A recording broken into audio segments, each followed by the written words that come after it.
Presented by DraftKings Sportsbook. It's our last football Friday of the season.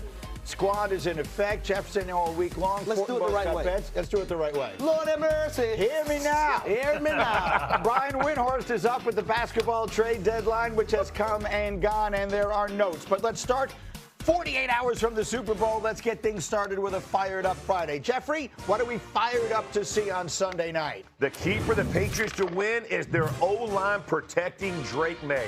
We've talked about it, 15 sacks in the postseason, 11 against four-man rush. They got to fix the techniques and fundamentals. Josh McDaniels has done a really good job of putting him in the right protections. They have not executed well. Will this be the game they turn this thing around to get explosive plays down the field with protection? Otherwise, it could be a long night for Drake May. Harry, what are you fired up to see in the Super Bowl? Can the New England Patriots in their defense sustain third down and red zone success? So far in their first three playoff games, they've held their opponents on third down to 12 for 41. That's 29%. In the red zone, 2 for 8. That's 25%. But guess what? The Seattle Seahawks, they aren't missing key components on their offense. Can they sustain what they've done in the first three games?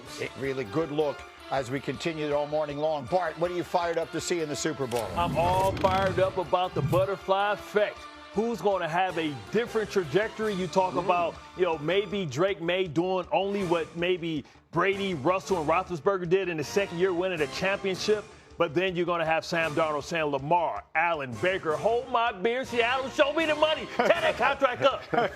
The first of that class to win a Super Bowl ring. And then, Joe, give us one you're fired up to see on Sunday. Patriots fall behind early in this game, and it's lights out. Seattle, number one in the NFL in first quarter scoring, number one in the NFL in first quarter point differential. However, not perfect. In their only three losses this year, they got taken in the first quarter. The Niners got them in week one, Tampa Bay got them, and the Rams got them. That's the key to Seattle. Put Sam Darnold in a disadvantageous position because if the Patriots fall behind early, that Seattle defense is going to tee off. Okay, so let's pick it up there. And I was listening to a lot of the stuff that you've had as you're appearing basically on every show on the network these days, talking about the Patriots. And I've done, as we all have, I assume, a bunch of radio shows this week. And I feel like there's sort of a conventional wisdom that is developing. Jeff, I'm looking right at you.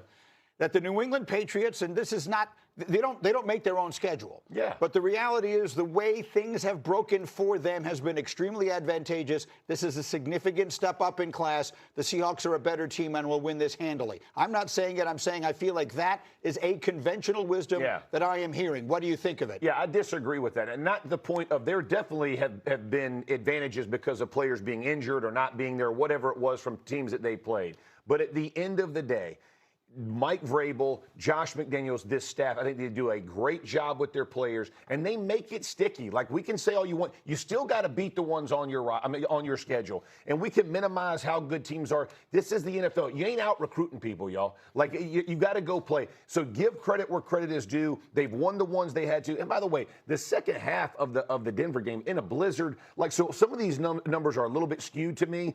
And you play.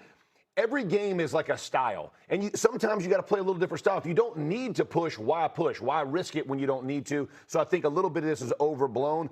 I do understand what Joe said. If they get behind because of how good their front is, it could get ugly. I don't think they're going to get behind. What do you think, Bart? Well, when you talk about, and what Jeff would be the only one on this panel right now that has the experience. I'm sure you won a Super Bowl, you lost a Super Bowl, and not always, the best team doesn't always win. That's exactly right. And you just have to be the best team that day.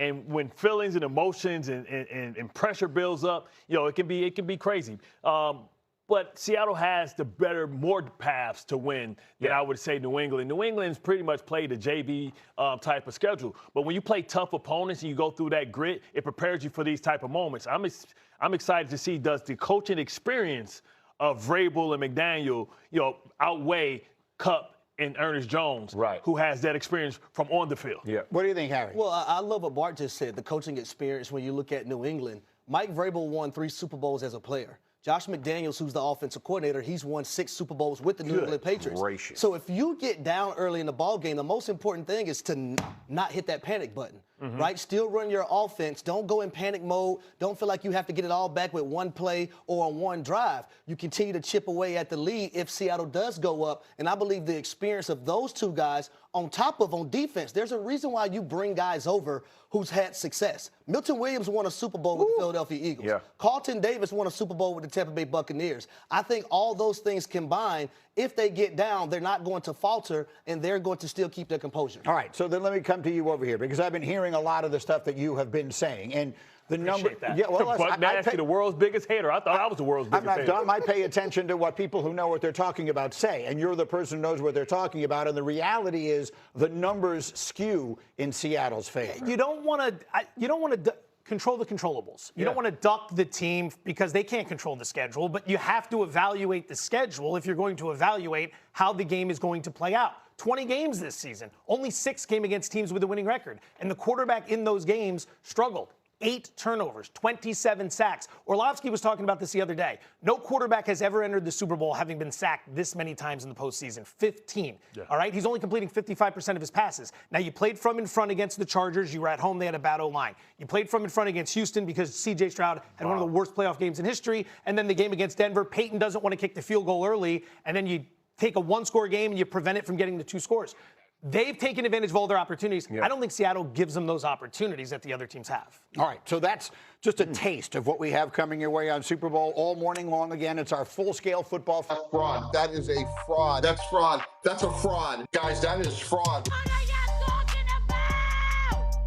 Nothing!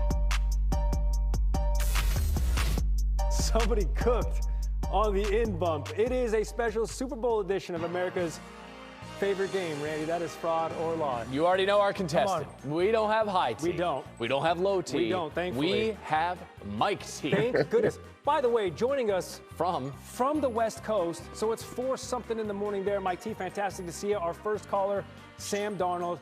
He's saying he's going to have more rushing yards than Drake May come Sunday. Fraud or laud?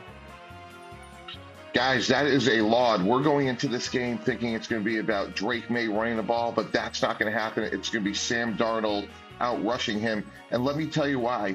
I think New England's going to play more man-to-man defense, try and stop Jackson Smith and Jigba. That sets up a lot of opportunities to run the ball that we're looking at here.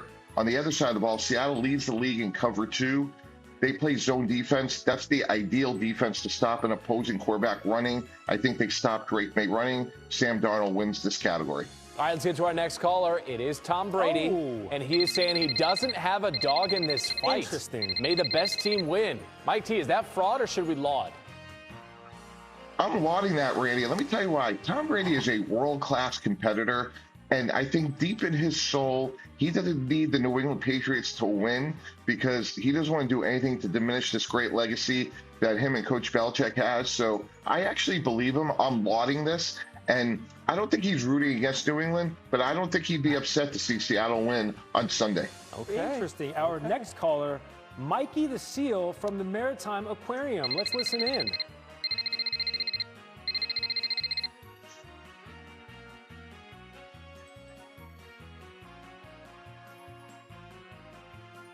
Mikey, Mike T, I don't know if you can understand sea lion or seal, but he's actually picking the Patriots to beat the Seahawks. He's going anti-Tom Brady here. Fraud or laud, Mikey the Seal?